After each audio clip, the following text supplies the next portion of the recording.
Hello friends, welcome to quality தகவல் channel. இன்னைக்கு நம்ம சேனல்ல ஒரு சூப்பரான ரெசிபி தாங்க பார்க்க போறோம். இனிமே இந்த ஃபிஷ் சாப்பிட்றதுக்காக நம்ம பீச்சுக்கெல்லாம் போகவே வேணாம்.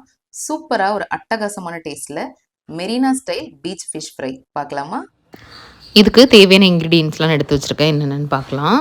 கடலைப்பருப்பு 1 டேபிள் ஸ்பூன், உளுத்தம்பருப்பு 1 டேபிள் ஸ்பூன், ஜீரகம் 1 டீஸ்பூன், சோம்பு 1 டீஸ்பூன், மிளகு 1 டீஸ்பூன், ஒரு 4 காஞ்ச மிளகாய், 1 டீஸ்பூன் அளவு அரிசி, 1 டீஸ்பூன் அளவு மல்லி, ஒரு 10 பல் பூண்டை நல்லா ட்ரை ரோஸ்ட் பண்ணி எடுத்து வச்சுக்கோங்க. கடல் பாசி, 2 லவங்கம், 2 ஏலக்காய், ஒரு சின்ன துண்டு பட்டை, ஒரு கொத்து கருவேப்பிலை இலை, அவ்வளோதான். இந்த இன்க்ரீடியன்ஸ் எல்லாத்தையும் இப்போ நம்ம நல்லா ட்ரை ரோஸ்ட் பண்ணிக்க போகிறோம். இப்போ ஒரு கடாயில் இது எல்லாத்தையும் சேர்த்துட்டு சிம்லேருந்து மீடியம் ஃப்ளேமில் வச்சு நல்லா ரோஸ்ட் பண்ணி எடுத்துக்கோங்க. எடுத்துகிட்டு நல்லா ஆற வச்சதுக்கப்புறம் ஒரு மிக்ஸி ஜாரில் சேர்த்து இதை நல்லா கொரப்பாக அரைச்சி எடுத்துக்கோங்க. ஃபைன் பவுடராக அரைக்கக்கூடாது.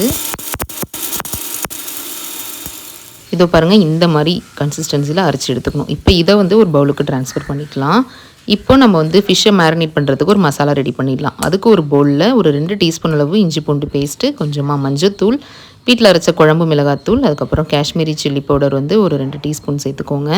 இந்த மசாலாவுக்கு தேவையான அளவு உப்பு நான் ஒரு டீஸ்பூன் சேர்த்துருக்கேன். கொஞ்சமாக லெமன் ஜூஸ், அப்புறம் கொஞ்சமாக தண்ணி சேர்த்து நல்லா ஒரு திக்கான கன்சிஸ்டன்சிக்கு மிக்ஸ் பண்ணி எடுத்துக்கோங்க. மசாலாவை இப்போ ரெடி பண்ணி நம்ம வச்சுக்கலாம். இப்போ நான் வவ்வால் மீன் தான் எடுத்திருக்கேன். இது பார்த்திங்கன்னா ஒரு 1/2 கிலோலேருந்து 3/4 கிலோக்குள்ளே தான் இருக்கும். இப்போ இந்த மீனுக்கு தேவையான மசாலா தான் நம்ம மேரினேட் பண்ணி வச்சுருக்கோம். இப்போ இந்த மீன் எல்லாத்தையுமே அந்த மசாலாவில் சேர்த்து நல்லா ஒன்றா மிக்ஸ் பண்ணி ஒரு 1/2 அன் ஹவர் கிட்ட ஊற வச்சிடலாம். நல்லா ஊறினதுக்கப்புறம் பார்த்திங்கன்னா இப்போ ஒரு மீனாக எடுத்து நம்ம இப்போ ட்ரை ரோஸ்ட் பண்ணி அரைச்சி வச்சுருக்கோம் இல்லைங்களா, அந்த பொடியில் நல்லா இந்த பக்கமும் அந்த பக்கமும் பெரட்டி நல்லா அந்த மசாலா அதில் நல்லா கோட் ஆகிற அளவு நல்லா பெரட்டி எடுத்துக்கோங்க. எடுத்துகிட்டு இந்த மாதிரி நல்லா ஒட்டினதுக்கப்புறம் இப்போ நம்ம ஃப்ரை பண்ணி எடுத்துக்க வேண்டியதான். இப்போ ஒரு பேனில் பார்த்திங்கன்னா எண்ணெய் சேர்த்துட்டு நம்ம ரெடி பண்ணி வச்ச மீனை ஒன்றுனா பொருளை சேர்த்துக்கலாம். ஃப்ளேம் பார்த்திங்கன்னா மீடியம் ஃப்ளேம்லேயே இருக்கட்டும்.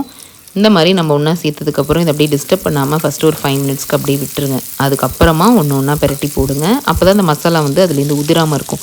நம்ம போட்ட உடனே திருப்பி போட்டுட்டோம் அப்படின்னா அந்த மசாலா எல்லாமே எண்ணெயிலே உதிர்ந்துடும்.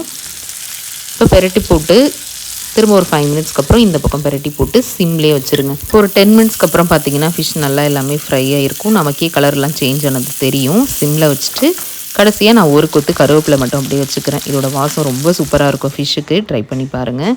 இப்போ ஃபிஷ் ஃப்ரை சூப்பராக ரெடி ஆகிடுச்சு. இப்போ நான் இதை சுட சுட ஒரு வாழை இலைக்கு மாற்றிக்கிறேன். இப்போ நம்ம சூப்பராக பீச்லலாம் கிடைக்கிற மாதிரி செம்ம டேஸ்ட்டாக ஸ்பெஷலான பொடியெலாம் போட்டு ஒரு ஃபிஷ் ஃப்ரை ரெடி பண்ணியிருக்கோம். அது எப்படி இருக்குது அப்படின்னு இப்போ நான் டேஸ்ட் பண்ணிடலாம். மசாலாவோட ஃப்ளேவர்லாம் சூப்பராக இருக்குது. ஃப்ரெஷ்ஷாக அரைச்சி போடும்போது அதோட டேஸ்ட்டே தனி தான். இப்போ நான் டேஸ்ட் பண்ணுறேன். சூப்பராக இருக்குது. இந்த மசாலா மேலே நல்லா க்ரன்ச்சியாக இருக்குது. சூப்பராக இருக்குது. நீங்களுமே இனிமேல் பீச்சுக்கு மீன் சாப்பிட்றதுக்காக இதே மாதிரி பீச் ஸ்டைல் ஃபிஷ் ஃப்ரையை நீங்களும் உங்கள் வீட்டில் செஞ்சு என்ஜாய் பண்ணுங்கள். உங்கள் வீட்டில் உள்ளவங்களுக்கும் செஞ்சு கொடுங்க. எப்படி வந்தது இந்த ரெசிபி அப்படின்றதையும் கமெண்ட்டில் சொல்லுங்கள். இதே மாதிரி இன்னொரு இன்ட்ரெஸ்டிங்கான வீடியோவில் உங்கள் எல்லாரையும் நான் மீட் பண்ணுறேன். அது வரைக்கும் பாய்.